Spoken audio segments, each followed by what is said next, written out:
Aujourd'hui, nous allons aborder un nouveau chapitre sur l'élasticité.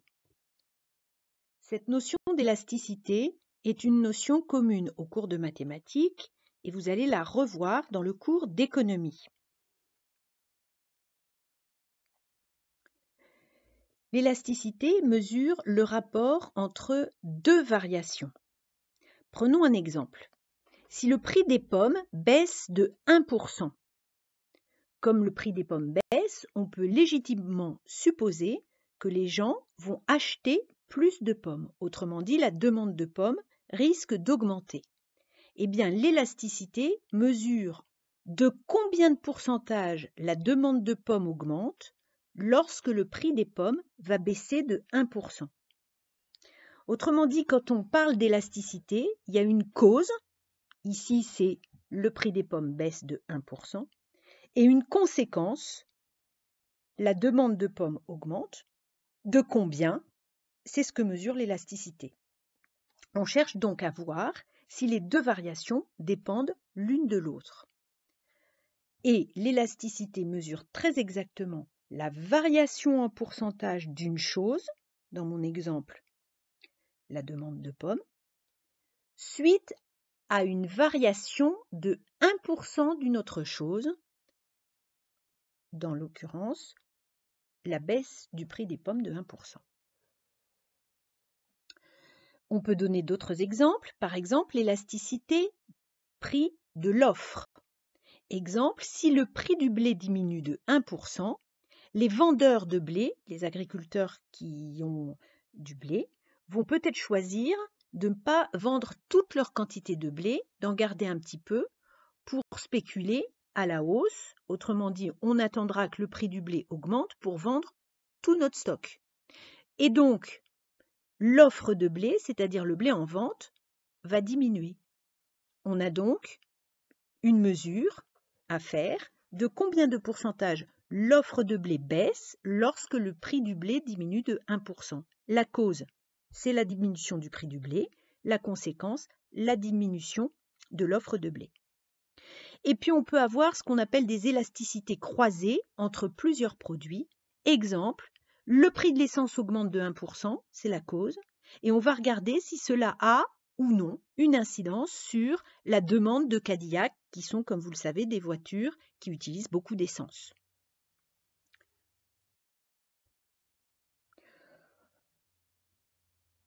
On compte 4 types d'élasticité. Dans les exemples que nous avons donnés, l'élasticité prix de la demande était illustrée par les pommes. On fait varier le prix des pommes, on regarde si les gens en achètent plus ou moins. L'élasticité revenu consiste à faire varier le revenu et voir si la demande d'un produit augmente ou diminue ou reste identique.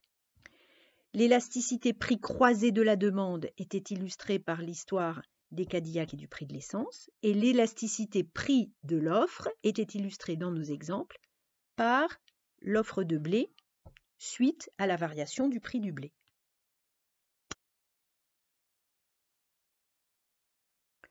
Voici un graphique qui représente l'élasticité prix de la demande. Nous avons nos deux paramètres, verticalement le prix, horizontalement les quantités demandées. Et nous avons une courbe de l'offre qui logiquement est une courbe descendante, c'est-à-dire lorsque le prix diminue, les quantités demandées augmentent. Nous passons d'une situation A à la situation B. Autrement dit, le prix a diminué. On voit la flèche verticale qui descend.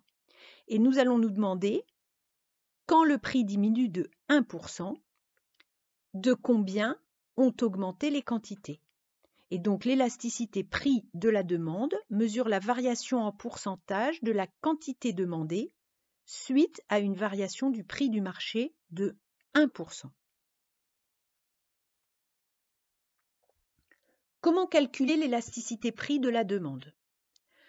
La formule à retenir est longue, mais en réalité, il faut se souvenir que dans une élasticité, il y a une cause et une conséquence. Et on va mesurer des variations toujours par rapport à la cause. Donc, on mettra en dessous Vous voyez que l'élasticité prix de la demande ici, c'est un rapport. Donc, au dénominateur, on met la cause. Donc, on va avoir nos deux variations. L'élasticité prix de la demande, je fais varier les prix. Donc, en dessous, sous la barre de fraction, j'ai la variation en pourcentage du prix, puisqu'on dit bien, on mesure la variation en pourcentage de la quantité demandée, donc ce qu'on met au numérateur, par rapport, ça veut dire divisé, à la variation en pourcentage du prix. Comment on mesure la variation de la quantité demandée?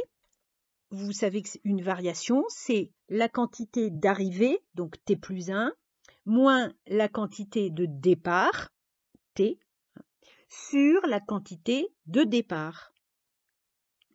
Et puis, la variation des prix, donc au dénominateur, sous la barre de fraction, c'est le prix d'arrivée, T plus 1, moins le prix de départ, T, sur le prix de départ, T.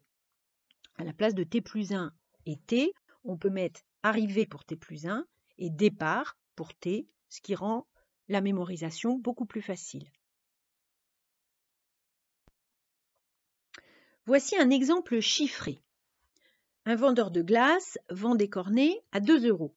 Il en vend 10.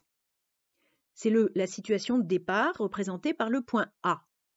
Imaginons que le prix passe de 2 € à 2,20 €.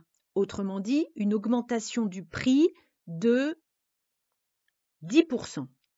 On se trouve dans le point B.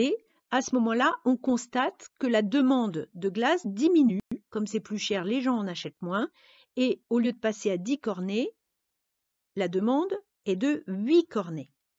Autrement dit, la demande qui a passé de 10 à 8 a donc baissé de 20%.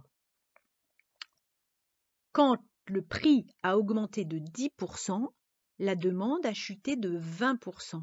C'est-à-dire que la variation en pourcentage de la quantité demandée est 2 fois plus importante que la variation en pourcentage du prix, 20 au lieu de 10. On dira donc que si le prix augmente de 1%, la quantité demandée diminue de 2%. Voici deux exemples chiffrés sur l'élasticité prix. Vous avez à gauche un schéma qui montre deux époques, époque 0, époque 1, et on remarque que le kilo de pommes de terre a augmenté. Le prix est passé de 1,41 € le kilo à 1,69 € le kilo. La quantité achetée à l'époque 0 était de 500 kilos. Avec le nouveau prix à 1,69 €, on peut se douter que la quantité a diminué et effectivement, elle est passée à 480. Comment mesure-t-on l'élasticité prix? Alors, l'élasticité est un coefficient, par conséquent, il n'y a pas d'unité. Donc ici, c'est moins 0,2. Comment on en arrive à ce résultat? Vous avez le calcul en dessous. Donc, l'élasticité prix. J'ai mesuré, alors ce qui varie, ce sont les prix, donc les prix sont au dénominateur, prix d'arrivée 1,69 moins prix de départ 1,41, divisé par le prix de départ 1,41. Et puis au numérateur, quantité d'arrivée 480 moins quantité de départ 500, ce qui vous donne le signe négatif, divisé par la quantité de départ 500. Et donc quand je fais tout ce calcul, j'arrive à moins 0,2. Le kilo de cerises, c'est la même chose. À l'époque 0, le prix est de 15 € le kilo. Il augmente à l'époque 1 à 18 € le kilo. Et donc pendant ce temps-là, la quantité demandée diminue de 92 à 50. Quand on fait le calcul, donc en bas, au dénominateur, j'ai la variation de prix, 18 moins 15 rapporté au prix de départ, 15. Et puis au numérateur en haut, j'ai la variation des quantités, donc 50 moins 92, quantité d'arrivée moins quantité de départ, divisé par quantité de départ, divisé par 92. J'obtiens moins 2,28 et que puis-je en conclure? Que pour les pommes de terre, l'élasticité prix est très faible, moins 0,2. En revanche, pour les cerises, l'élasticité prix est très grande. Pourquoi? Parce que des pommes de terre, c'est quand même un aliment de base, donc même si ça coûte un peu plus cher, on ne pourra pas se passer d'en manger. Alors que les cerises, on pourra manger un autre fruit si le prix est trop élevé. Et donc l'élasticité prix permet d'analyser ce genre d'observation et permet de faire des prédictions comme nous allons le voir dans les exercices.